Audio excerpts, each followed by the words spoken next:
लो बेटा माइक दे दो, माइक दे दो।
साहिबन की सतनाम।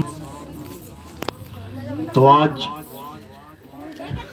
शमशाबाद में परमपिता परमात्मा के मूल ज्ञान का प्रचार होने जा रहा है। बहुत बड़े भाग होते हैं उन जीवों के जो अपने पूरे जीवन काल में एक बार भी इस मूल ज्ञान को सुन पाते हैं, और उससे बड़े भाग होते हैं उन जीवों के जो इस मूल ज्ञान को थोड़ा सा भी समझ पाते हैं। क्योंकि सुनना आसान है, आए बैठे 1 घंटा 2 घंटा बैठ के सुन के चले गए, लेकिन इसको समझना बहुत मुश्किल होता है। मुश्किल क्यों होता है? क्योंकि ये वो ज्ञान है जो आज तक के संतों तक जितना भी ये ज्ञान पहुंचा है और आप तक पहुंचाया गया है, ये सबसे अलग ज्ञान है। इस ज्ञान में किसी भी ऐसी वस्तु को महत्व नहीं दिया जाता जो जड़ वस्तु है, जैसे पत्थर की मूर्तियां, मंदिर, मस्जिद, गुरुद्वारे, चर्च, या कोई हवन, यज्ञ, पूजा पाठ, यानी जो कुछ भी इंसानों के द्वारा बनाया गया है उसका इस ज्ञान में कोई महत्व नहीं होता। किसका महत्व होता है? जो सदा सदा से था, सदा सदा है और सदा सदा रहेगा, यानी वो अविनाशी जो ना तो कभी पैदा हुआ ना ही उसका कभी अंत होगा। यहाँ पर उसकी महिमा गाई जाती है। तो आज आपको अच्छे से समझ में आएगा कि आखिर वो क्या है जिसके बारे में सब संतों ने अपने ग्रंथों में जिक्र किया, समझाया जीवों को, लेकिन ये जीव समझ नहीं पाया और जड़ मूर्तियों में, जड़ पत्थरों में भगवान ढूंढता रहा और नाना प्रकार के पंथों में, धर्मों में भटके रह गया। तो आज का सत्संग शुरू करने से पहले परमात्मा के नाम पे जयकारा लगाएंगे और फिर सत्संग शुरू करेंगे।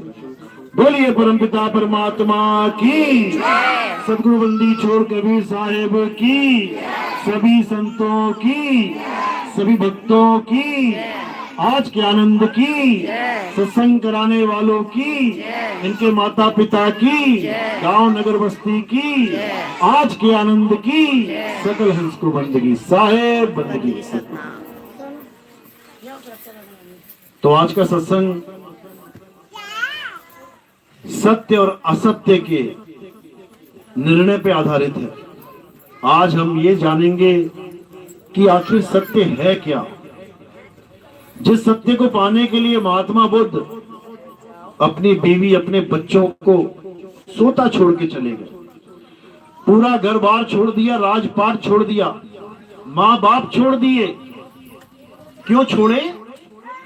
ये जानने के लिए कि आखिर सत्य है क्या। ये 2 पल की खुशियां, ये घर में खुशी का माहौल, ये सत्य नहीं है। आज खुशी का माहौल है, कल को वही गमगीन हो जाएगा। आज घर में बच्चा पैदा हुआ तो ताली बजा रहे हैं, थाली बजा रहे हैं, और कल को बच्चा खत्म हो गया तो रोना धोना कर रहे हैं। कोई सोच रहा है मुझे कैसे सुख मिल जाए, कोई कह रहा है मुझे कैसे सुख मिल जाए। हर इंसान सुख के पीछे भाग रहा है, लेकिन सुख को जान नहीं पा रहा कि असली सुख क्या है। इस नकली सुख की दौड़ में लगा हुआ है। तो असली सुख क्या है? जो कभी खत्म नहीं होता, असली आनंद क्या है? जो कभी खत्म नहीं होता। और नकली आज है कल नहीं, परसों फिर आ जाएगा, फिर चला जाएगा। सारा संसार इसी में दुखी है कि हाय सुख हमेशा क्यों नहीं रहता। थोड़े दिनों के लिए खुशी मिली, फिर गमगीन हो गए। तो ये सब झूठ है। क्यों? क्योंकि ये दुनिया झूठ है। दुनिया झूठ है तो दुनिया में मिलने वाली चीजें सच कैसे हो सकती हैं? बस इसी को जानना है। आज जो तुम्हें खुशियां दे रही है, कल को तुम्हें दुख देगी। हर वस्तु, ऐसी कोई चीज नहीं है जिसका नेगेटिव और पॉजिटिव पॉइंट्स ना हो। बच्चा पैदा हुआ, अच्छी बात है, खुशियां खुशियां हैं। बच्चा बड़ा होके गलत संगत में पड़ गया, परेशान करने लग गया, नशेड़िया लोगों के साथ घूमने लग गया, दुख हो गया। गाड़ी लेके आए, नई खुशियां ही खुशियां। थोड़े दिनों बाद वही गाड़ी का एक्सीडेंट हो गया, 2 लोग मर गए सदस्य के बेचारे बीच में, फिर गम आ गया। हर चीज में खुशी भी है, गम भी है। लेकिन एक ऐसी चीज है जो अगर एक बार प्राप्त हो गई, फिर ये गम वाला खेल ही खत्म हो जाता है। वो क्या है? वो है आत्मज्ञान। एक बार आत्मज्ञान हो जाए, उसके बाद तुम्हें ये दुनिया ऐसी फीकी लगेगी जैसे ये है ही नहीं। अब जब दुनिया ही फीकी लग गई, तो दुनिया के सुख और दुख कहां तुम्हें विचलित कर पाएंगे? जब तुमने दुनिया को ही असत्य मान लिया, तो दुनिया की खुशियों के पीछे कहां तुम भागने वाले? इसीलिए महात्मा बुद्ध ने भला पूरा परिवार, राजपाट सब कुछ त्याग दिया कि मुझे सत्य का ज्ञान हो जाए। तो आज जानेंगे सत्य है क्या। जंगल में जाके समाधि लगा के बैठ जाऊं, आंख बंद करके अंधेरे में देखता रहूं, राम राम राम राधे राधे अल्लाह वाहिगुरु जपता रहूं, इससे क्या मुझे सत्य प्राप्त हो जाएगा? कभी नहीं हो सकता, कभी नहीं। क्योंकि सत्य प्राप्त करने का ये रास्ता है ही नहीं जो हमने चुन लिया है। क्या चुन लिया हमने? नाम जाप, कि परमात्मा को पाना है तो नाम जपो। अरे परमात्मा को अगर नहीं पाना है ना, तो नाम जपो। अगर परमात्मा से कभी नहीं मिलना चाहते तो नाम जपो, क्योंकि नाम जपने के बाद वो कभी मिलेगा ही नहीं। अगर सच में परमात्मा को चाहते हो तो क्या करना है? नाम जपना छोड़ो, और क्या करना है? परमात्मा को ढूंढो। जब कोई वस्तु खो जाती है तुम्हारी, तो क्या करते हो? नाम जपते हो कि वस्तु को ढूंढते हो? पर्स गिर गया रास्ते में, तो घर पहुंच के पता लगा पर्स गिर गया, तो पर्स जपोगे क्या? क्या करोगे? एकदम बैक उसी गली में पहुंचोगे जिस गली से तुम आए थे, वहीं पड़ा होगा 101%। वो तब मिलेगा जब याद होगा कि कौन सी गली में ढूंढना है। गलियां तो हजारों हैं, आए इधर से ढूंढ उधर रहे हो तो मिल जाएगा क्या? नहीं मिलेगा। उसी गली में ढूंढना पड़ेगा जिस गली से तुम आए हो। तो परमात्मा कहाँ है? आज हम ये जानेंगे। सत्य क्या है? आज हम ये जानेंगे। तो सत्य की परिभाषा और असत्य की परिभाषा सबसे पहले हमें पता होनी चाहिए कि क्या है असत्य और क्या है सत्य। इसके बारे में कहां बताया गया है? इसके बारे में हर ग्रंथ में बताया गया है, लेकिन हमने कभी ग्रंथ पढ़े नहीं, इसलिए हमें पता नहीं। इसलिए कोई भी आता है, असत्य की महिमा गाता है और तुम्हें असत्य के साथ जोड़ के चला जाता है, और तुम्हें पता भी नहीं लगता कि मैं असत्य के साथ जुड़ गया कि सत्य के साथ। जैसे देखा मैंने कई बार, गांव में क्या होता है, शहद बेचने आते हैं लोग, क्या कहते हैं? अरे बिल्कुल ओरिजिनल 101% ओरिजिनल शहद है। तुम्हें पहचान नहीं होती शहद की, और तुम खरीद लेते हो। 2-4 दिन बाद पता लगता है कि ये बिल्कुल चीनी मिक्स है, ये चीनी बेच गया हमें। कई बार ऐसे लोग आते हैं जो तुम्हें सोने के कंगन, सोने की बालियां बेचने आ जाते हैं। होता क्या है? पीतल, क्योंकि तुम्हें परख नहीं है इसलिए ठगे जाते हो। अगर तुम्हें परख हो जाए कि पीतल और सोने में फर्क क्या होता है, कैसे फर्क करते हैं, तो तुम्हें कोई ठग नहीं सकता। चाहे सोना लाए चाहे पीतल लाए, 2 मिनट में तुम बता दोगे क्या है।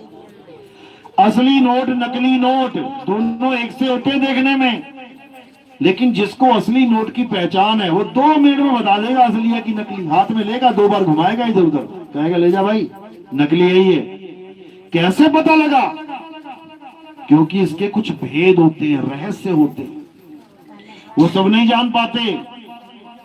वो केवल वही जान पाते हैं जो विवेकी होते हैं, जिनको पता ही नहीं है असली नकली नोट में फर्क क्या है। उनको तुम असली दे दो वो भी चलेगा, नकली दे दो उसका भी सामान दे देंगे, क्योंकि वो भेद नहीं जानते। लेकिन अगर भेद पता लग गया तो हर बार नोट आएगा तो पहले चेक करेंगे असली है कि नकली। इसी प्रकार हमें वो भेद प्राप्त करना है जिसके द्वारा हमें यह समझ में आ जाएगा कि मेरे गुरुजी ने जो मुझे नाम दिया है, जो मेरे गुरु ने मुझे परमात्मा से मिलने का साधन दिया है, वो असली है या नकली। जो मुझे नाम मिला है मेरे गुरु के द्वारा, वो असली है या नकली, कैसे पता लगेगा? परख के द्वारा परखा जाएगा। अब सोचने वाली बात है कि सोना चांदी तो परखा जा सकता है, जला के, ठोक के, पीट के, ये नाम कैसे परखा जाएगा कि कौन सा नाम सच्चा नाम है, कौन सा झूठा? ये कैसे समझ में आएगा? क्योंकि सारे नाम तो एक जैसे लगते हैं भगवान के। राम कह लो, श्याम कह लो, वाहेगुरु कह लो, खुदा कह लो, गॉड कह लो, परमात्मा कह लो, सभी नाम ठीक है। असली नकली क्या होता है इसमें? बिल्कुल होता है। ये असली नकली उसको समझ में आता है जिस पर मालिक की कृपा होती है। आज हम ये जानेंगे कि असली और नकली में क्या फर्क होता है। तो गीता क्या कहती है? हे अर्जुन, इस दुनिया में दो प्रकार के तत्व हैं। नंबर एक पे असत्य, उसकी परिभाषा क्या है? हे अर्जुन, जो भी इस दुनिया में पैदा होता है और मर जाता है वो असत्य है। अब कौन पैदा होता है, कौन मरता है? शरीर। इस दुनिया में जितने भी शरीर पैदा होते हैं और मर जाते हैं, ये असत्य है। तो असत्य क्या है? शरीर। और अगर हम शरीर की पूजा कर रहे हैं तो हम असत्य की ही पूजा कर रहे हैं। अब दूसरा भेद क्या है कि जो पल पल बदलता है वो असत्य है। आज छोटा सा है, कल को बड़ा हुआ, और बड़ा हुआ, और बड़ा हुआ। आज हरा है, कल को पीला हो गया। आज खड़ा है, कल को बैठ गया। आज गीला है, कल को सूख गया। ये सब असत्य है। तो इसमें क्या आता है? जैसे पेड़ आज खड़ा है, कल को किसी ने काट दिया, गिर गया। आज हरा है तो कल को सूख गया, पीला हो गया। आज गीला है, कल को सूख गया।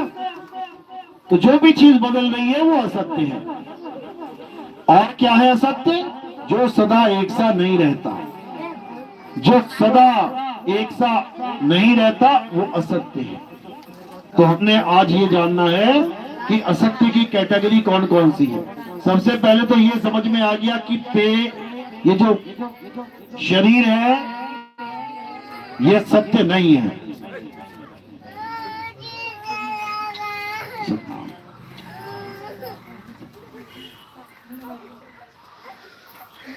तो जो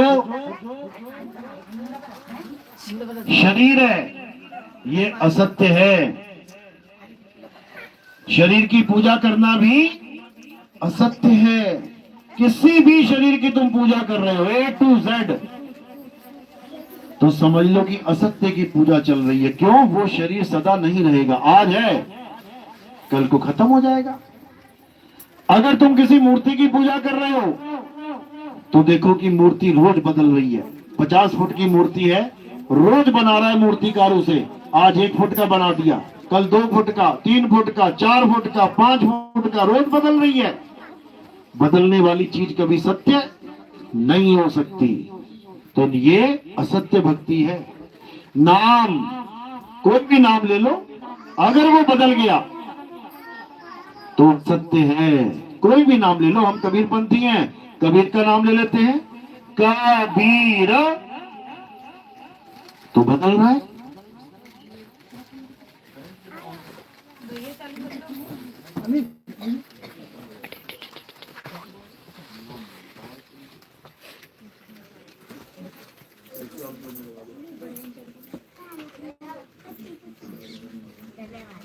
हेलो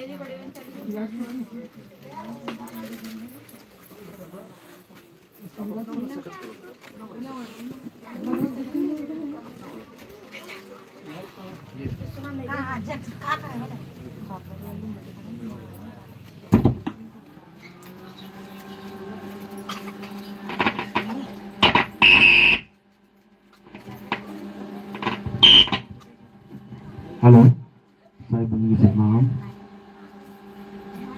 साहिब बंदगी सतनाम, साहिब बंदगी सतनाम, जय सतनाम, साहिब बंदगी सतनाम, जय सतनाम, इको दो, साहिब बंदगी सतनाम, साहिब बंदगी सतनाम, जय सतनाम, साहिब बंदगी सतनाम, जय सतनाम। तो असत्य क्या है? जो भी चीज बदल जा रही है वो असत्य है। ये शरीर, ये मंत्र, ये नाम, ये पेड़ पौधे, ये जितनी भी चीजें जो भी पूजा के काम आ रही हैं, ये हवन यज्ञ, ये सब बदलने वाली चीजें हैं। यानी इनका जन्म भी हो रहा है, नाश भी हो रही है, ये खंडित भी हो जाती हैं। तो अगर किसी भी खंडित होने वाली वस्तु का अगर हम पूजा करेंगे, पाठ करेंगे, उसके साथ अपने भावों को जोड़ेंगे, तो समझ लो कि हमने असत्य के साथ अपने भाव जोड़ दिए। तो अब करना क्या है? अब हमने सत्य को जानना है कि आखिर हम उस सत्य को कैसे जाने, जिसे हम परमात्मा कहते हैं, जिसे हम आत्मदेव कहते हैं, कैसे जाने उसको। तो उसका क्या साधन है?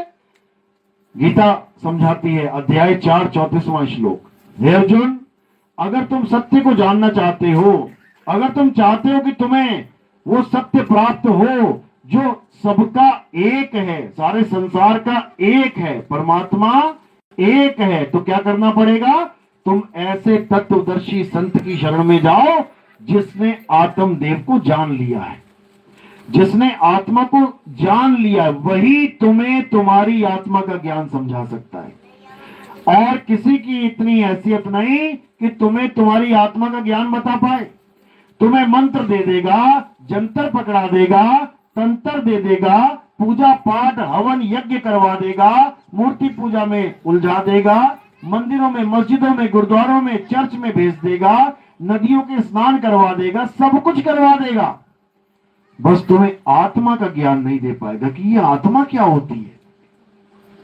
जबकि आप देखेंगे कि गीता में आत्मा का इतना जिक्र है, इतना जिक्र है, भरी पड़ी है गीता, लेकिन कोई समझने को तैयार ही नहीं है। किसी को समझ में आ ही नहीं रहा है।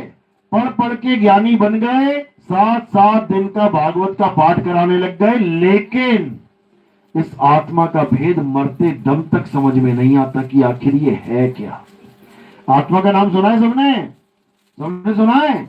अपनी अपनी आत्मा लेके आए हो? किसी की घर तो नहीं रहेगी? चूल्हा चौके करते करते वही पड़ी रह गई हो, तुम भाग गई इधर सत्संग में। ऐसा तो नहीं हुआ? ऐसा हो भी नहीं सकता, ऐसा हो भी नहीं सकता। लाइयो ना अपनी अपनी आत्मा, हाथ लगा के चेक करो जरा एक बार, टेस्ट कर लो, टेस्टर से शायद लाइट जल जाए। ये लाइट जल ही रही है, ये आंखें हिल रही हैं, ये मुस्कुराहट चेहरे पे, ये खिलखिलाते हुए चेहरे, ये सबूत है कि आत्मा तुम्हारे पास है। मुंह को कहां ढूंढे रे बंदे, मैं तो तेरे पास में। जैसे इस पंखे के, इसमें पंखा चल रहा है ना, ये माइक चल रहा है तो इसका मतलब करंट पास में ही है, और नहीं चल रहा है इसका मतलब करंट नहीं है। पंखा चल रहा है, बल्ब जल रहा है, ट्यूबलाइट जल रही है, इसका मतलब करंट पास में है। तो उसे कहीं जाने की जरूरत नहीं है, उसके पास ही है। बल्ब करंट को ढूंढने कहां जाए? चलता हुआ पंखा करंट को ढूंढने कहां जाए? प्रेस कहां जाए? हीटर गीजर कहां जाए? अरे उसी के पास है, तभी तो गर्म हो रही है वो। लेकिन उसका एहसास नहीं है, इसलिए भटक रहे हैं, पता नहीं कहां कहां जा रहे हैं ढूंढने। कोई केदारनाथ जा रहा है, कोई बद्रीनाथ जा रहा है, कोई सोमनाथ जा रहा है। और वो नाथों का नाथ कहां बैठा है? वो तुम्हारी आत्मा में बैठा हुआ है, वो तुम्हारे आत्मा में रमण कर रहा है। इसी को कबीर साहब ने बोला, ज्यों तिल माही तेल है और ज्यों चकमक में आग, तेरा साईं तुझ में है, जाग सके तो जाग। यानी तुम इतनी गहरी नींद में सोए हो कि जो तुम्हारे पास है तुम उसको ढूंढने के लिए गली गली में धक्के खा रहे हो, तुम उसको ढूंढने के लिए पहाड़ों पे चढ़ जाते हो, उसके बाद वहां पर कोई हादसा होता है तो लाशें आती है नीचे, फिर कहते हैं भगवान ने ऐसा कर दिया। भगवान ने कब कहा तो पहाड़ की चोटी पे चढ़ जा जाके? शंकर जी ने तो आंखें बंद करके ध्यान लगाना सिखा दिया लोगों को कि परमात्मा को पाना चाहते हो तो मेरे जैसे हो जाओ, आंखें बंद करो और भजन पे बैठ जाओ। वो तो ये समझा रहे हैं, ये सिखा रहे हैं कि ब्रह्म की प्राप्ति करनी है तो आंख बंद करके श्वासों का ध्यान कर ले, यही ब्रह्म की प्राप्ति हो जाएगी। और हम लोग कहां भाग रहे हैं? हम लोग जा रहे हैं मंदिर, मस्जिद, गुरुद्वारे, चर्च। तो भाई इसको अच्छे से समझना पड़ेगा। वो परमात्मा कहीं बाहर नहीं है, वो हमारी आत्मा के अंदर है। गुरु ग्रंथ साहब में इसलिए बोला गया, आत्म में राम और राम में आत्म, चीनस गुरुमुख विचारे। यानी आत्मा से ना तो परमात्मा दूर हो सकता है और ना परमात्मा से आत्मा दूर हो सकती है। ये बिल्कुल पास पास हैं, लेकिन हमें एहसास नहीं है, इसलिए हम धक्के खा रहे हैं गलियों में। तो साहिब क्या कह रहे हैं?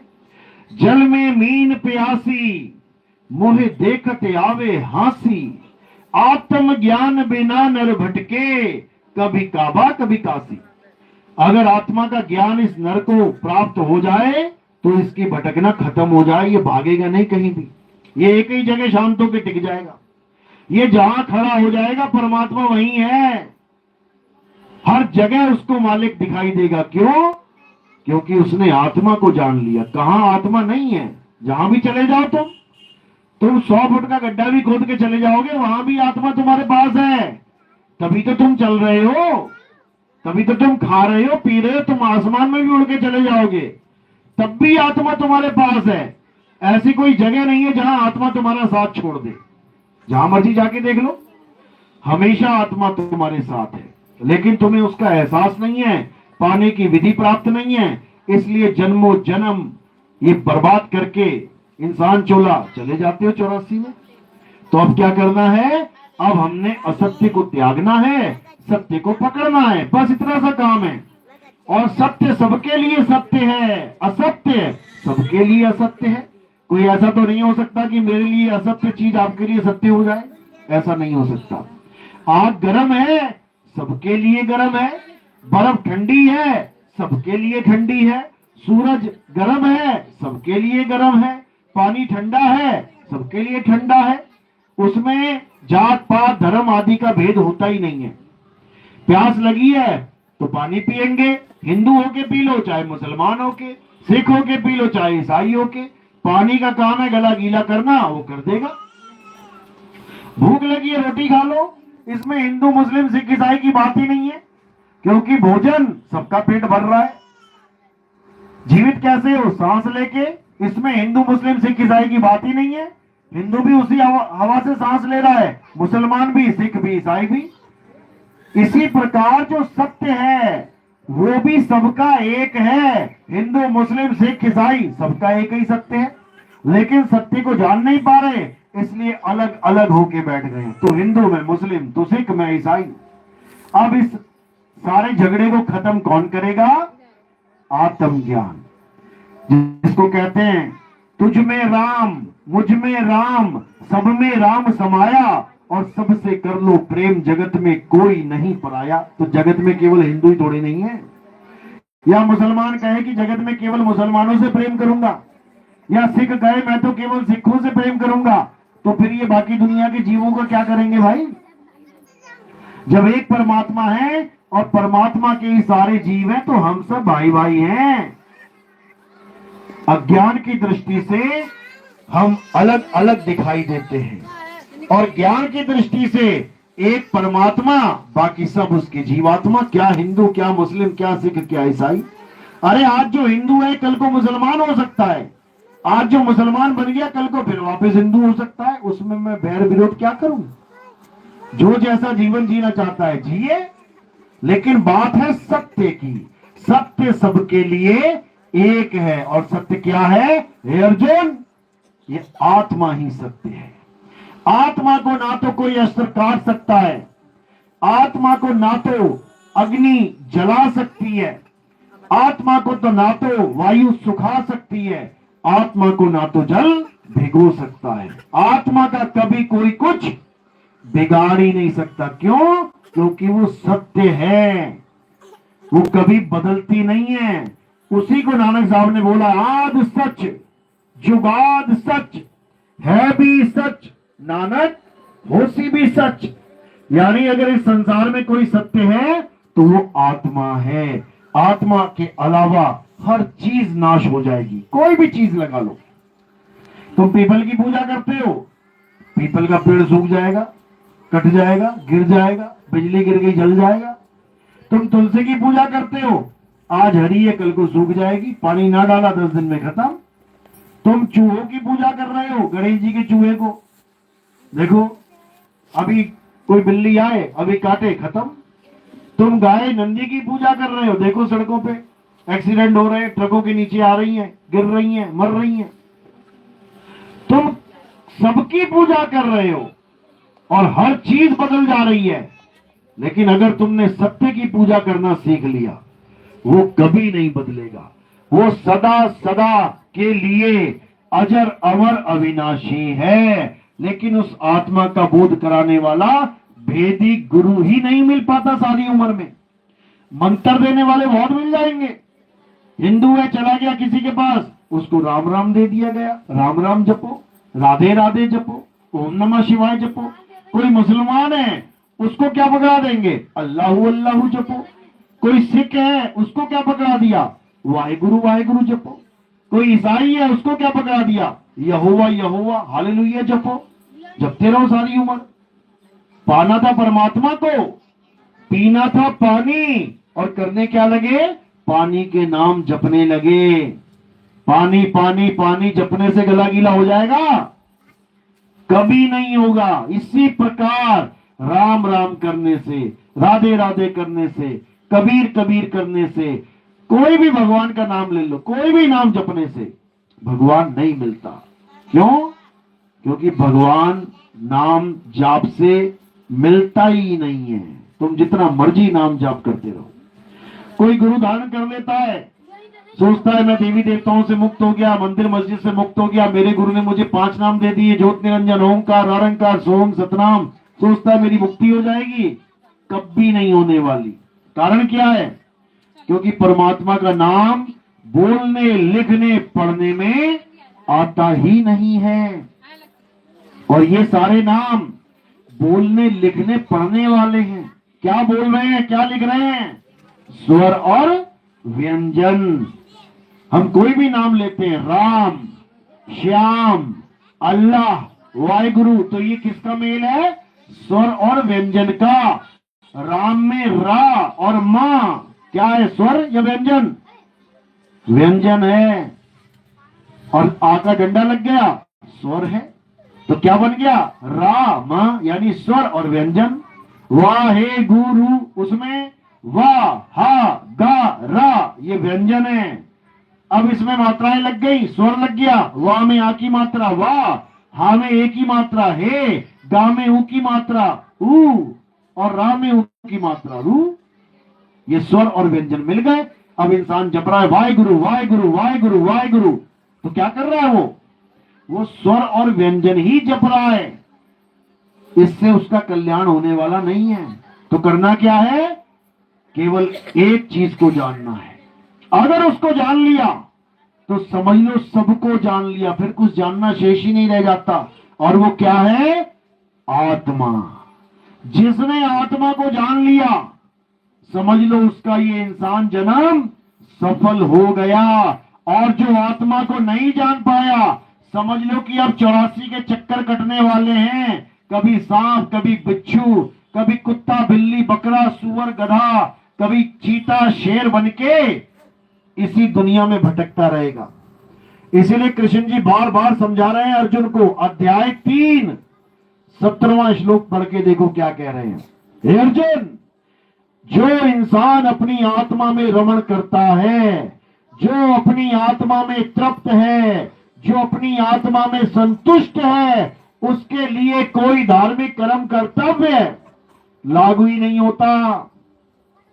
उसको एक बार भी राम राम राधे राधे ओम नमः शिवाय अल्लाह अल्लाह वाहिगुरु वाहिगुरु जपने की जरूरत नहीं है। उसको एक भी पूजा पाठ में, किसी नमाज में, किसी अरदास में, किसी प्रेयर में खड़े होने की जरूरत नहीं है। उसे किसी भी तीर्थ स्थान में जाके गंगा स्नान, जमुना स्नान कुछ भी करने की जरूरत नहीं है। किसको? जो अपनी आत्मा में रमण करता है। ये गीता का ज्ञान बता रहा हूं मैं।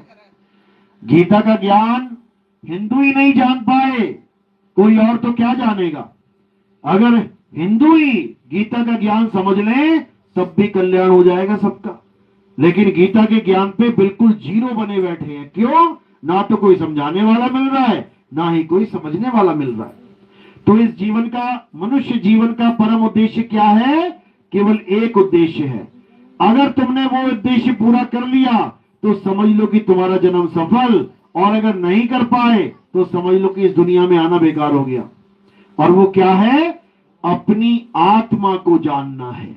जिस आत्मा की वजह से तुम खड़े हो, जिस आत्मा की वजह से तुम बैठे हो, जिस आत्मा की वजह से तुम चल रहे हो, खा रहे हो, पी रहे हो, बोल रहे हो, जिस आत्मा की वजह से तुम्हें घर में इज्जत मिल रही है, बच्चे मम्मी मम्मी कर रहे हैं, पापा पापा कर रहे हैं, क्यों? आत्मा की वजह से। जिस आत्मा की वजह से तुम्हें तीनों टाइम खाना मिल रहा है, जिस आत्मा की वजह से तुम्हें अच्छे अच्छे कपड़े पहनने को मिल रहे हैं, अगर आत्मा ने शरीर को छोड़ दिया ना, ये रंग बिरंगे कपड़े सब हटा लिए जाएंगे। क्या पहनाया जाएगा? क्या पहनाओगे? सफेद रंग का कफन। फिर कोई नहीं कहेगा मैच नहीं हो रहा। अभी तो खूब मैचिंग चल रही है, लिपस्टिक के साथ साड़ी, साड़ी के साथ चूड़ियां, सब मैचिंग मैचिंग चल रहा है। उसके बाद कोई ना पूछेगा, सफेद कपड़े में पैक करके ले जाओ ले जाओ। कहां ले जाओ? आग के हवाले कर दो, पकोड़े तल जाएंगे तुम्हारे वहां, हालत खराब हो जाएगी। तो क्या करना है? केवल आत्मा को जानना है। और कैसे जानेंगे? जब तक तुम्हारे जीवन में आत्मज्ञानी गुरु नहीं आ जाता, तब तक तुम्हें आत्मज्ञान हो ही नहीं सकता। लेकिन दुर्भाग्य है कि हमारे जीवन में आत्मज्ञानी गुरु की जगह कौन आ जाता है? ये नाम जपवाने वाले जपी। इनको जपी कहते हैं, जो राधे राधे राम राम जपवा रहे हैं, अल्लाह अल्लाह वाहिगुरु वाहिगुरु जपवा रहे हैं, ये जपी हैं। कौन आ जाता है जीवन में? तपी।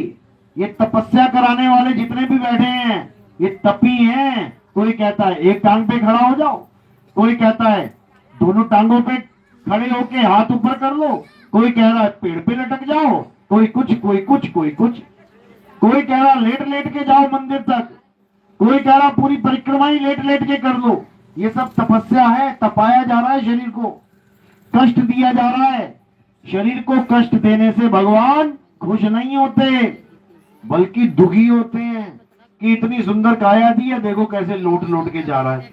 अरे पैर दिए खड़े होने के लिए, खड़ा होके जाना। लेकिन लोगों को समझ में नहीं आ रहा, क्योंकि मनमुखी ज्ञान सबके दिमाग पे हावी हो रखा है। दो ही प्रकार का ज्ञान होता है, एक मनमुखी, एक गुरुमुखी। यानी वो ज्ञान जो तुम्हारे मन से प्रकट हो गया कि चलो ऐसा करती हूं, आज मैं 5 बार मंदिर जाके माथा टेक लूंगी, दिन में 5-5 बार भाग रहे हैं, कहीं लिखा नहीं है, कुछ है नहीं, मन में आ गया।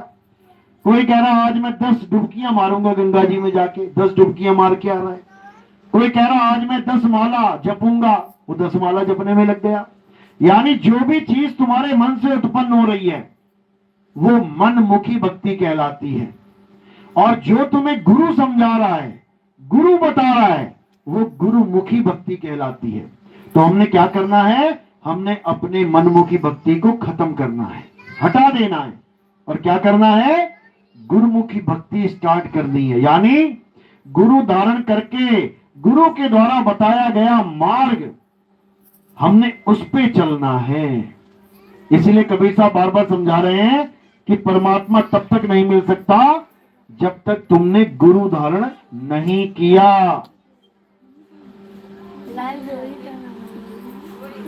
इसीलिए साहब बोल रहे हैं कि गुरु बड़े गोविंद से और मन में देख विचार, हरि सुमिरे सो वार है और गुरु सुमिरे सो पार। कह रहे हैं अगर तुम डायरेक्ट हरि को सिमरोगे यानी डायरेक्ट भगवान को पाने की कोशिश करोगे बिना गुरु के, तो तुम्हें कभी मिलने वाला नहीं है। हरि सुमिरे सो वार है और गुरु सुमिरे सो पार, यानी गुरु के बताए मार्ग पे अगर तुमने सिमरण कर लिया, गुरु सुमिरे तो पार, फिर तुम पार हो जाओगे, फिर कोई तुम्हें फंसाने वाला नहीं है। लेकिन दिक्कत क्या है, हमें कोई गुरु मिलता ही नहीं है जो आत्मा की बात करे। हमें सारे गुरु क्या मिलते हैं, नाम जप लो, मंत्र जप लो, ये कर लो, वो कर लो, पूजा कर लो, पाठ कर लो, तीर्थों में जाओ, स्नान कर लो। हमें सब भगाने वाले गुरु मिल रहे हैं, भागते रहो सारी उम्र। हमें कोई ठहराने वाला गुरु नहीं मिल रहा जो अपनी आत्मा में ठहरने को बोले कि कुछ नहीं करना है, बस अपनी आत्मा में रमण करो, रम जाओ, ऐसा रम जाओ अपनी आत्मा में कि तुम्हें अपने शरीर का ख्याल भी ना रहे कि मैं ये शरीर हूं। तुम अपने आप को आत्मा जान पाओ कि मैं एक आत्मा हूं। शरीर तो मेरा एक साधन है दुनियावी काम करने का। चलना है तो पैर मिल गए, कुछ उठाना है तो हाथ मिल गए, बोलना है तो मुंह मिल गया, कुछ देखना है तो आंखें मिल गई, सुनना है तो कान मिल गए। ये तो साधन है दुनिया से कनेक्ट होने का। लेकिन मैं कौन हूं? मैं ये आंख, कान, नाक, हाथ, बाल, खाल नहीं हूं। ये मैं हड्डी मांस नहीं हूं। ये काया मैं नहीं हूं। ये काया तो मैं एक दिन छोड़ दूंगा। जैसे किसी की माता या पिता शरीर छोड़ के चला जाए तो क्या कहते हैं, हमारे पिताजी हमें छोड़ के चले गए। अब कोई पूछे उससे कि चले कहां गए, ये लेटे तो हैं, ये जो लाश लेटी है इसी को तो पिताजी पिताजी कर रहा था आज तक, इसी को तो माताजी बोल रहा था, लेटी तो है, माता चली कहां गई? तब बुद्धि विवेक जाग जाएगी एकदम। क्या बोलोगे? नहीं नहीं नहीं नहीं, ये तो लाश है, मेरी माँ तो चली गई, बोलते हैं ना। अब पूछो कहां चली गई, तो कार्ड में क्या लिखवाएंगे कि मेरी माता जी का स्वर्गवास हो गया है। स्वर्गवास मतलब समझा है कभी स्वर्गवास क्या होता है? स्वर्गवास का मतलब जान लो, लिखवा तो लेते हो कार्डों पे स्वर्गवास हो गया। स्वर्गवास का मतलब होता है कि अब तुम्हारी माता या पिताजी यहां नहीं रहते झोपड़ी में, कहां रहते हैं? अब स्वर्ग में रहते हैं, इंद्र के साथ आसन लगा होगा इंद्र के पास। तो ये खुशी की बात है कि रोने की बात है? तुम्हारी माता की तरक्की हो गई, पहले झोपड़ी में बैठी थी अब स्वर्ग में बैठी है देवताओं के साथ। खुशी होने वाली बात है कि दुखी होने वाली बात है? लेकिन कहते हैं बड़े दुख के साथ कहना पड़ता है कि मेरी माता का स्वर्गवास हो गया। बता, दुख के साथ तो तब कहना पड़ता अगर नरकवास हो जाता। स्वर्गवास में भी दुखी है तो कहां पहुंचाना है फिर माता को? दिक्कत तो ये है। और उससे भी बड़ी दिक्कत ये है कि भारत एक ऐसा देश है जहां पे डरावा तो खूब है नरक का, लेकिन आज तक कोई नरक गया ही नहीं। सबके कार्ड उठा के देख लो, पापी से पापी, महा नीच से नीच आदमी वो भी मरेगा ना तो पंडित जी से पूछना क्या लिखवाना, पंडित जी कहेंगे स्वर्गवास लिखवा दो। पंडित जी कभी ना बोलेगा नरकवास लिखवा दो, उसको पता है इसके घर वाले भी मारेंगे, गांव वाले भी मारेंगे। अब कौन मार खाए इसके साथ? अरे स्वर्ग में लिख दो, कौन जाके देख रहा है कहां पहुंचा कहां नहीं। बस यही है, डरावा पूरा है, ये करोगे तो नरक चले जाओगे। और वो सब करता भी रहा इंसान, लेकिन फिर भी नरक वासी लिखवाने की हिम्मत नहीं किसी पंडित जी की। तो भैया डरावा काहे दे रहे हो? ये पूजा पाठ करना छोड़ दोगी तो नरकों में चली जाओगी। अरे जो नहीं कर रही है तो उसके नाम के आगे नरकवासी लिख के दिखाना। नहीं लिख सकता कोई, समझो। कहने का मतलब यही है कि ये सब भरम जाल है, ये सब भरम है। असल क्या है? एक सत्य। वो क्या है?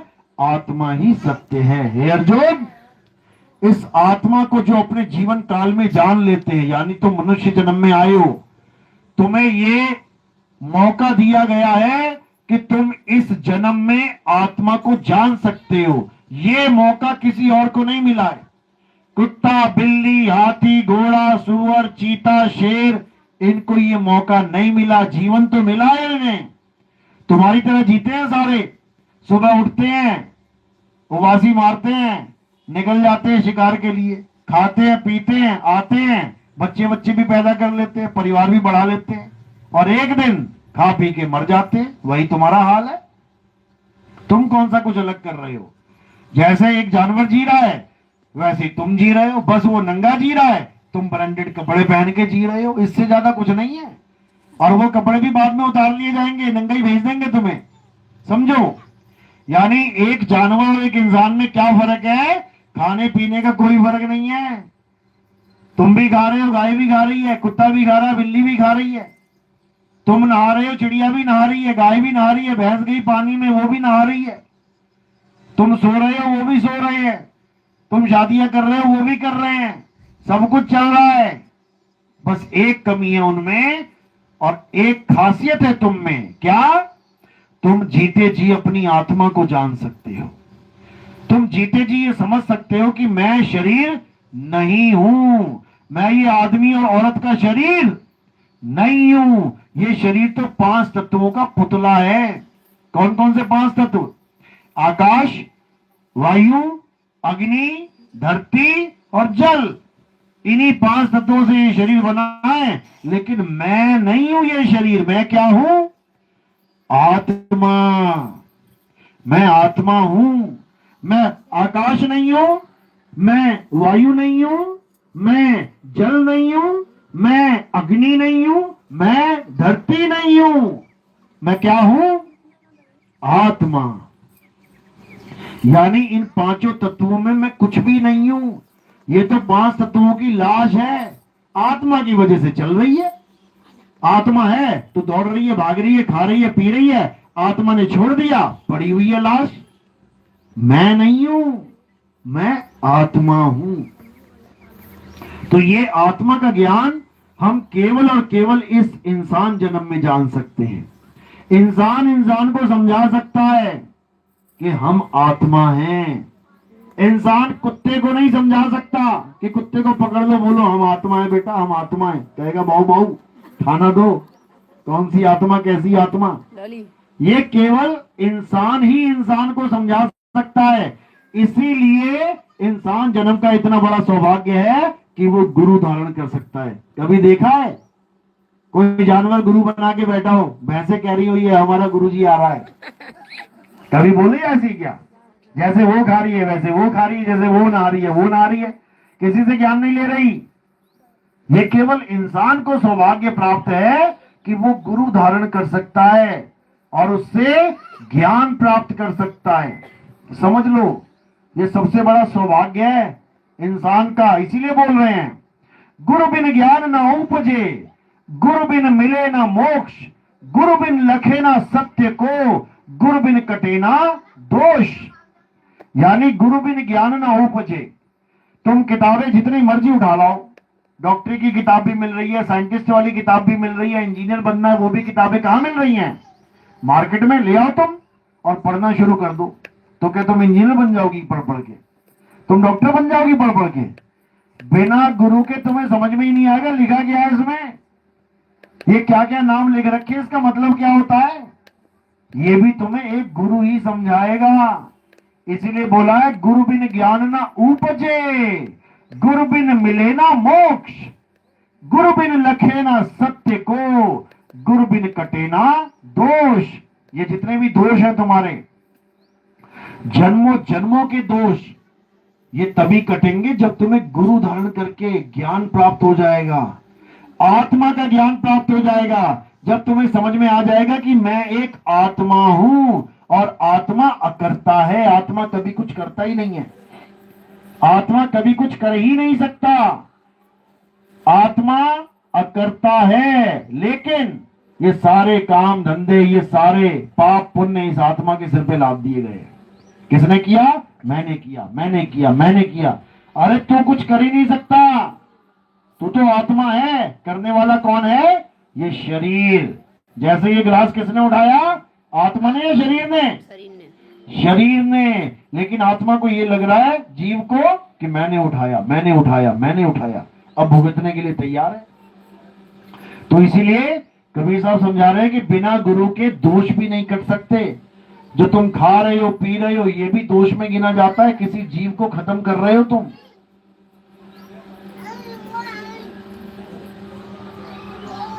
इसीलिए हमें आत्मज्ञानी गुरु चाहिए जो आत्मा का ज्ञान दे और हमें सदा सदा के लिए भवसागर से निकाल दे। तो आत्मा का ज्ञान कैसे प्राप्त होगा? जब हम आत्मा के बारे में डिटेल में समझ लेंगे कि आत्मा आखिर है क्या, आत्मा कैसे इन 5 तत्वों से न्यारी है, आत्मा कैसे इस काया को चला रही है, आत्मा के द्वारा कैसे सारे जगत के कार्य संपूर्ण हो रहे हैं, आत्मा की वजह से तुम सुबह उठ के मंदिर जा रही हो, आत्मा की वजह से तुम मस्जिद जा पा रहे हो, आत्मा की वजह से गुरुद्वारे चर्च जा पा रहे हो, आत्मा की वजह से जय श्री राम बोल रहे हो, आत्मा की वजह से मुसलमान अल्लाहू अकबर बोल रहा है, आत्मा की वजह से सिख वाहिगुरु का खालसा वाहिगुरु की फतेह बोल रहा है, आत्मा की वजह से ईसाई हालेलुया यहोवा बोल रहा है। आत्मा की वजह से तो हमने किसको सत्य मान लिया?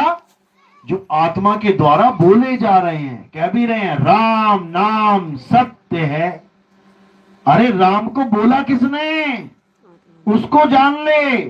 राम का नाम पैदा कैसे हुआ? उसको जान ले। बार बार राम बोलने वाला कौन है? उसको जान ले, तब कल्याण होगा, अन्यथा नहीं होगा। इसलिए साहिब ने बोला अरे राम बड़ा की वेद बड़ा की जिन निर्माया। साहिब कह रहे हैं लोग वेदों की महिमा गा रहे हैं, लेकिन वेदों को किसने बनाया?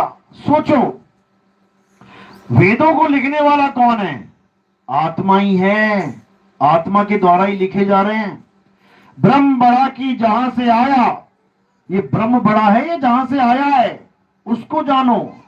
ब्रह्म बड़ा की जहां से आया, वेद बड़ा की जिन निर्माया, ई मन बड़ा की जेहि मन माना, और राम बड़ा की राम ही जाना। कहते हैं राम बड़ा, ये अक्षर राम ये बड़ा, ये इसको लिखने वाला बड़ा, ये मूर्ति बड़ी या इसको बनाने वाला बड़ा। इसको जान लो, वही सत्य है और वो केवल आत्मा है। आत्मा ही तुम्हारे जीवन का आधार है। तुम्हारी एक्सपायरी डेट भी कब लिखी जाएगी? जब आत्मा शरीर को छोड़ देगी। आत्मा शरीर को पकड़े हुए है तो लगे हुए जीने में। आज भी जी लिया, आज भी जी लिया, आज भी जी लिया। कितने दिन? जब तक आत्मा शरीर को नहीं छोड़ देती। तो इसीलिए आत्मा का ज्ञान सर्वश्रेष्ठ ज्ञान है। साहिब कभी समझा भी रहे हैं कि जब लग ना चीनोगे आत्म, तब लग ना मिली है परमात्म।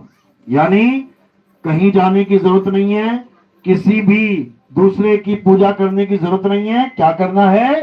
केवल और केवल अपनी आत्मा को जानना है। जिस दिन अपनी आत्मा को जान लिया, समझ लेना परमात्मा को जान लिया। क्यों? क्योंकि आत्मा और परमात्मा में कोई भेद नहीं है। कुएं के पानी से तुम एक मटका पानी लेके आ गए, कुएं के पानी में और मटके के पानी में कोई भेद है? वही पानी कुएं में है और वही मटके में है। बस तुमने क्या करना है? तुमने उस पानी को पहचान लेना है। कबीर कुआं एक है और पानी भरे अनेक, मटके सबके न्यारे न्यारे, पानी सब में एक। बस अब मटका कहां पड़ा है? ये है मटके। देखो कैसे कैसे मटके हैं। ये मिट्टी के मटके हैं। कोई काला मटका, कोई गोरा मटका, कोई भूरा मटका, कोई पीला मटका। देखो ये सब मटके हैं। यानी काया क्या है? मिट्टी की तो है।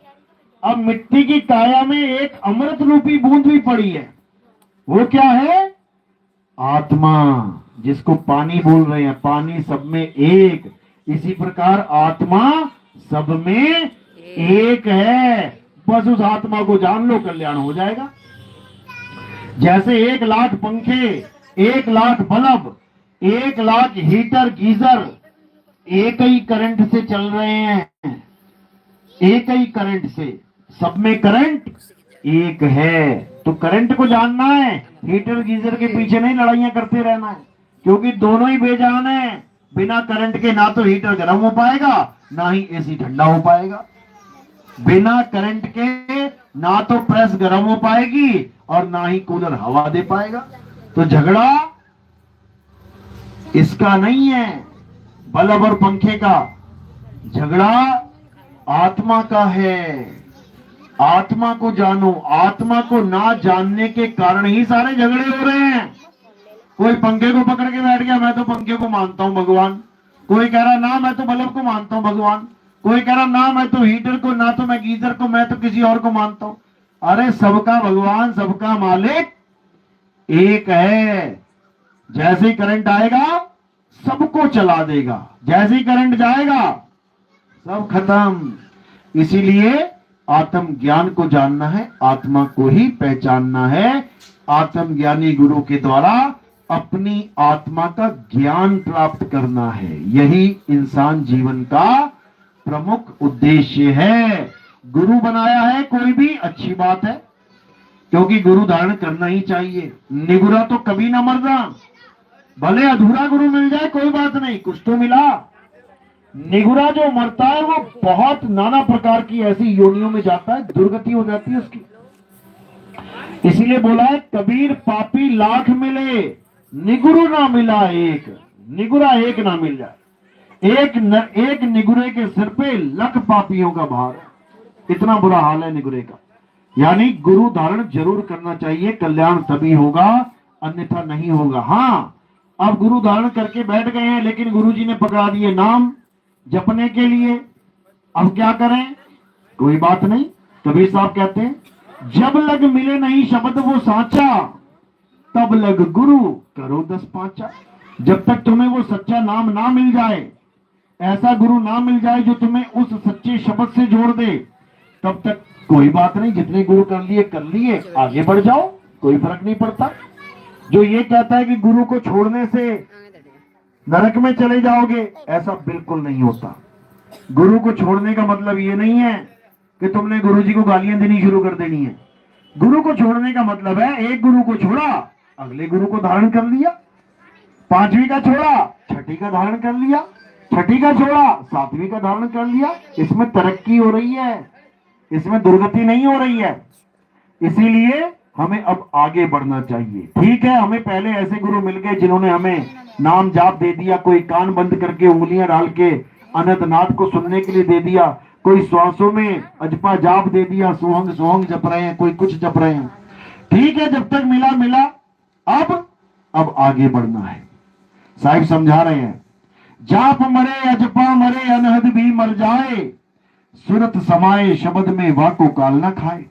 अगर गुरुजी ने कोई जाप दे दिया, यानी मुंह से जपने वाला कोई भी नाम, अगर अजपा जाप दे दिया, श्वासों पे चलने वाला कोई भी नाम, या अनहद नाद दे दिया, कानों में उंगलियां डाल के 5 धुनों को सुनने वाला नाम, तो समझ लो कि दुर्गति पक्की है। यानी जन्म मरण से पार नहीं हो पाओगे, जाना ही पड़ेगा मां के गर्भ में। तो बचने के लिए क्या करना है? साहिब कह रहे हैं बचना चाहो काल जाल से, तो चीनो शब्द हमारा, और कहे कबीर अमर कर राखूं जो निज होए हमारा। यानी मेरे उस नाम को छीन ले जो पढ़ने लिखने बोलने में नहीं आता। शब्द शब्द सब कोई कहे, वह तो शब्द विदेह, और जीपा पे आवे नहीं, निरख परख कर ले। यानी वो परमात्मा का सच्चा नाम कोई बोल ही नहीं सकता, वो बोलने में आता ही नहीं है। वो क्या है? वो आत्मा है। आत्मा को क्या बोलोगे? वो तो पहले से ही है। बोले तो अक्षर जाते हैं, शब्द जाते हैं, और आत्मा अक्षर या शब्द नहीं है। आत्मा एक ऐसी ताकत है जिसकी वजह से सारी बॉडी काम कर रही है। इसलिए इससे पहले कि तुम्हें तुम्हारा शरीर छोड़ना पड़े, क्या करना है? आत्मा में रम जाना है, तभी मुक्ति होगी। शरीर छोड़ दिया और कहां चले गए? अपनी आत्मा में रम गए। कैसे रमना है? जैसे एक कछुआ, आप देखोगे कछुआ आराम से चल रहा है, एक कुत्ता भागा भागा आया उसकी तरफ उसे काटने के लिए, तो कछुआ क्या करेगा? कुत्ते से भी तेज भागेगा बचने के लिए। क्या करेगा? जमीन खोदने लग जाएगा छुपने के लिए। क्या करेगा? झाड़ियों में भागेगा। क्या करेगा? उड़ने लग जाएगा। क्या करेगा? कछुआ अपने आप में रम जाएगा। यानी वो इधर से इधर और इधर से उधर नहीं हुआ, वो 1 इंच भी आगे पीछे नहीं हुआ। क्या किया उसने? वो जहां पर भी है वो अपने आप को अपने अंदर समेट लेगा। अब कुत्ता चक्कर लगा रहा है, कहां चला गया, कहां चला गया, कहां गया वो अपने आप में रम गया। इसी प्रकार जब यमदूत आएंगे पकड़ने के लिए, तुम ऐसे ना छोड़ोगे शरीर कि तुम्हें लग रहा हाँ छोड़ देंगे, ऐसे नहीं छूटता शरीर। कैसे छूटता है? जब यमदूत आते ना बड़े बड़े दांतों वाले, डरावने डरावने, तब तुम देख के कहते हो बाप रे बाप भागो यहां से, तब भागता है ये जीव। और भाग के जाएगा कहां? पकड़ लेते हैं गले से, मार मार के ले जाते हैं। वो शरीर को नहीं जो छूट गया, ये नहीं, ये तो पड़ा रहेगा, तो जलाएंगे। पकड़ के किसको लेके जाएंगे? पता है? आत्मा को तो पकड़ नहीं सकता कोई, आत्मा को जला नहीं सकता कोई, काट नहीं सकता कोई। किसको पकड़ेंगे? सूक्ष्म शरीर को। एक तो स्थूल शरीर ये है, इसी के अंदर एक सूक्ष्म शरीर है जो तुम्हें सपनों में दिखाई देता है। छोटे छोटे शरीर दिखते हैं ना अपने, यही है सूक्ष्म शरीर।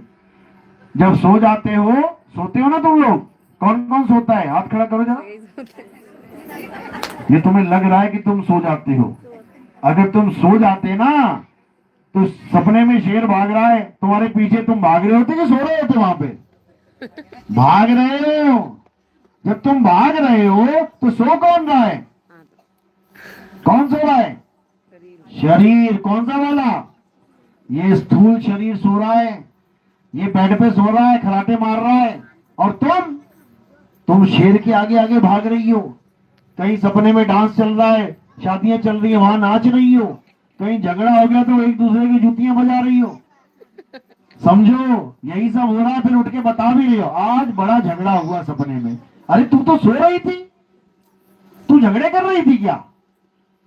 कहने का मतलब कोई कभी नहीं सोता। कौन सोता है?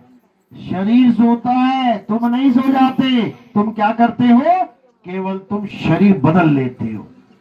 जैसे आज लाल साड़ी पहनी है, कल को पीली पहन लोगी।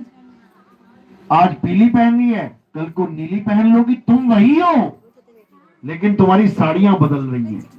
इसी प्रकार तुम वही हो, लेकिन तुम्हारे शरीर बदल रहे हैं। जैसी आंखें खुली, जाग गई, तो इस स्थूल शरीर में आ गई।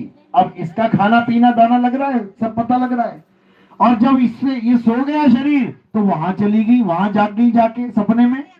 अब वहां खा रही हो, पी रही हो, मजे कर रही हो। यानी एक ही दिन में कितने शरीरों में घूम रही हो? 2 शरीरों में।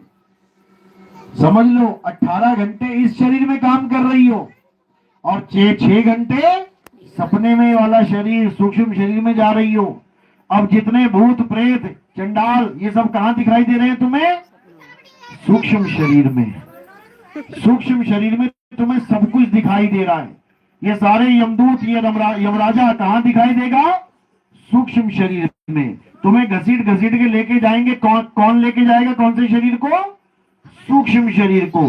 स्थूल को नहीं लेके जाएगा कि मेरे पिताजी मर गए, मैं यमराजा की वेट कर रहा हूं, आ नहीं रहा है उठाने के लिए। वो यमराजा इसको नहीं उठा के लेके जाएगा, वो यमराजा ले गया पकड़ के जिसको ले जाना था। यानी सूक्ष्म शरीर को ले गया और स्थूल शरीर यहीं पड़ा रह गया। अब उसी में होगी सारी राम कहानी। मार कुटाई सब उसी में ही चलेगी, वैतरणी नदी उसी में ही चलेगी, नरक स्वर्ग उसी में ही चलेगा। तो कहने का मतलब कि इससे पहले कि हमें ये शरीर छोड़ना पड़ जाए, हमें क्या करना है? हमें अपनी आत्मा का ज्ञान प्राप्त करना है। अगर तुम्हें अपनी आत्मा का ज्ञान प्राप्त हो गया तो क्या होगा फायदा? ये भी सुन लो। तुम ये शरीर तो छोड़ोगी, लेकिन सूक्ष्म में भी नहीं जाओगी। यानी जो शरीर यमराजा पकड़ने के लिए तैयार बैठा है, उस शरीर में भी तुम नहीं जाओगी। यानी ये शरीर भी खाली कर दिया और वहां भी नहीं पहुंचे, तो तुम क्या हो जाओगी? तुम बीच में ही गायब हो जाओगी। कैसे? अपनी आत्मा में समा के। यानी तुम कछुए की तरह अपनी आत्मा में रमण करोगी, और जैसे ही रम गई अब तुम आत्मा ही हो गई। अब तुम कोई भी शरीर नहीं रही, ना स्थूल ना सूक्ष्म, यानी अब इससे भी कोई मतलब नहीं रहा, उससे भी कोई मतलब नहीं रहा, यानी अब स्वर्ग नरक का खेल खत्म। क्योंकि स्वर्ग नरक में कौन जाता है? सूक्ष्म शरीर जाता है, और ये स्थूल शरीर कहां जाता है? ये या तो आग पे जाता है या मिट्टी में जाता है। कोई कोई जल समाधि दे देते हैं, पानी में भी चला जाता है। तो कहने का मतलब अब इन दोनों शरीरों से छुटकारा मिल जाएगा और तुम अपनी आत्मा में स्थित हो जाओगी। फिर तुम्हें ना तो कोई शस्त्र काट सकता है, ना अग्नि जला सकती है, ना वायु सुखा सकती है, ना जल भिगो सकता है, यानी तुम सदा सदा के लिए मुक्त हो गई, अमर हो गई। यही असली मूल ज्ञान है। जिसको ये समझ में आ जाता है वो अपनी आत्मा में रम जाता है, फिर वो जन्म मरण के चक्कर में नहीं आता, फिर वो किसी मां के गर्भ में नहीं आता। जो कहते हैं ना स्वर्ग नरक में बड़े बड़े कढ़ाई रखे हैं, उसमें तेल पड़ा हुआ है, तुम्हारे पकोड़े तल दिए जाएंगे। वो कौन से कढ़ाए हैं, कहां पे है वो तेल? ये है वो कढ़ाया, इसी में है मां के गर्भ में, इसी में तुम्हें उल्टा लटकाया जाएगा। समझ लो, पकोड़े बनाए ना, देखो कैसे होता है। पहले बेसन घोल दिया पानी जैसा, बिल्कुल पानी पानी पानी हाथों में, और जैसी कढ़ाई में डाला देखो कैसे पकोड़ा बन के आ गया एकदम। समझ रहे हो? ऐसे ही जब हम गर्भ में जाते हैं तो कैसे जाते हैं, बिल्कुल उसी तरह ही जाते हैं। और जैसे ही गर्भ में पहुंच गए, अब कढ़ाई में पहुंच गए, अब तलना शुरू हो गया, देखो उंगलियां भी बन गई। कई बार पकोड़े ऐसे बन जाते हैं ना, हाथ की तरह उंगलियां आ जाती हैं 5-5। उसी प्रकार उस जल से ये काया बन रही है, ये है पकोड़े तल रहे हैं इसमें, और तल तल के बाहर निकल रहे हैं।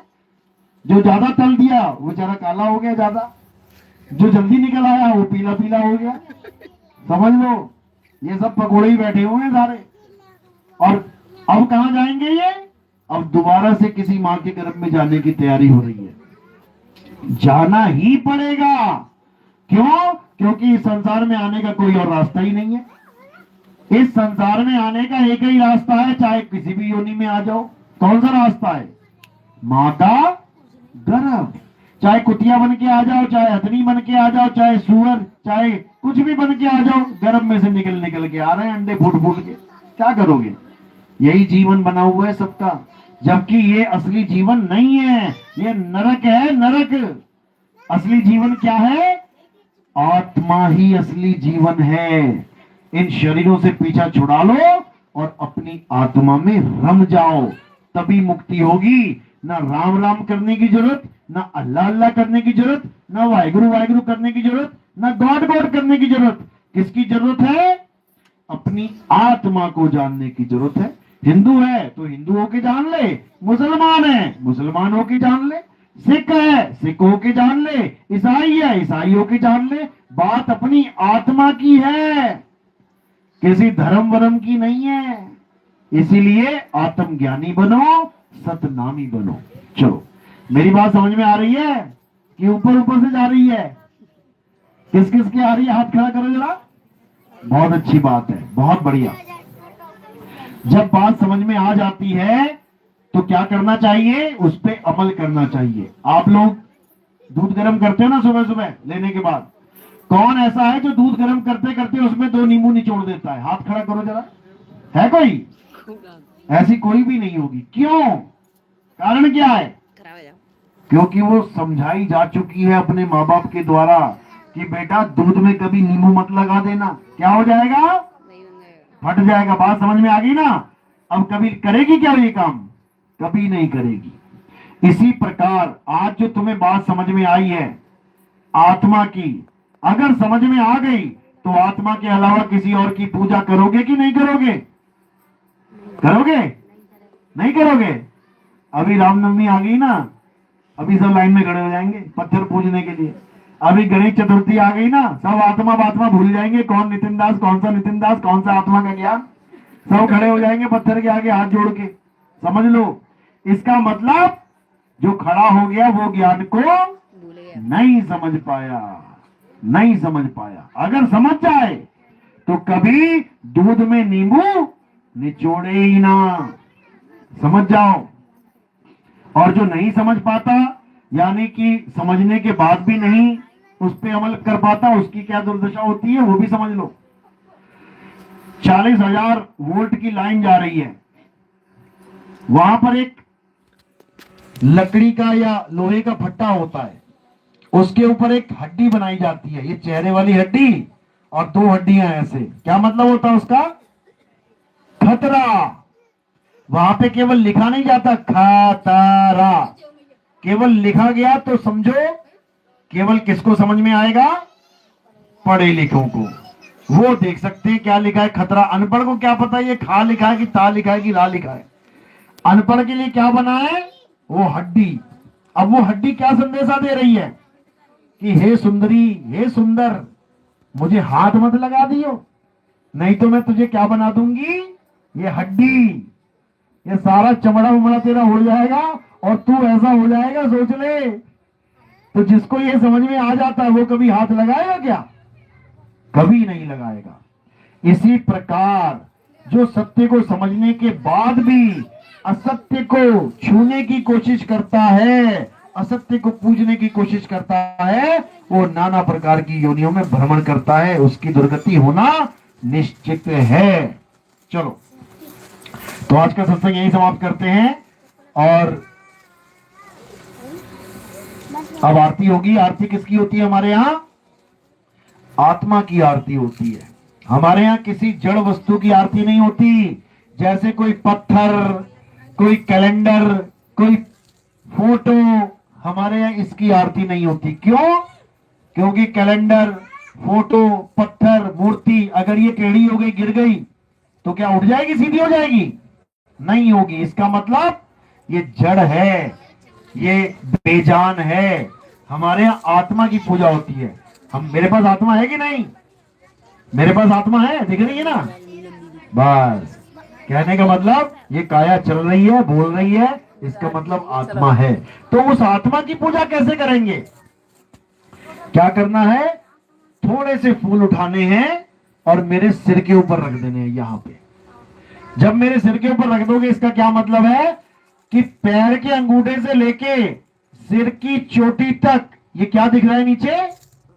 क्या है ये? शरीर। शरीर। तो ये फूल कहां रखे हमने? शरीर से परे। तो जब हम शरीर से परे ये फूल रखते हैं तो ये किसको समर्पित हो जाते हैं? ये आत्म देव को समर्पित हो जाते हैं। ये आत्मा की पूजा की विधि है। तो हमारे यहाँ गुरु की पूजा होती है, आत्मा की पूजा होती है। तो अब आरती चलेगी और आरती में सबने खड़े हो जाना है, एक एक करके आएंगे, मेरे सिर के ऊपर फूल रखेंगे और नमस्कार कर लेंगे। और अगर कोई प्रचार प्रसार में योगदान करना चाहेगा, कोई सेवा देना चाहेगा, तो वो केवल पैरों में रखना है। ये आपकी मर्जी है, आपकी इच्छा है। जो योगदान करना चाहेगा, सेवा करना चाहेगा, कर सकता है, नहीं तो केवल सिर पे फूल रख के नमस्कार कर सकता है। ये हमारे पंथ की जो आरती होती है सत्संग के बाद हमेशा होती है। चलो, तो आज अब आरती करेंगे। बेटा वो लगाना जरा, लाओ मोबाइल दे दो। हाँ, आरती के बाद भोजन होगा। जितने भी लोग हैं, जो भी सत्संग में आए हैं, सबके लिए भोजन प्रसादी तैयार है। बिना भोजन प्रसादी के किसी ने नहीं जाना है। ये आपके लिए ही बना है, आपको ग्रहण करके जाना है। साहिब बंदगी, सतनाम सतनाम सतनाम।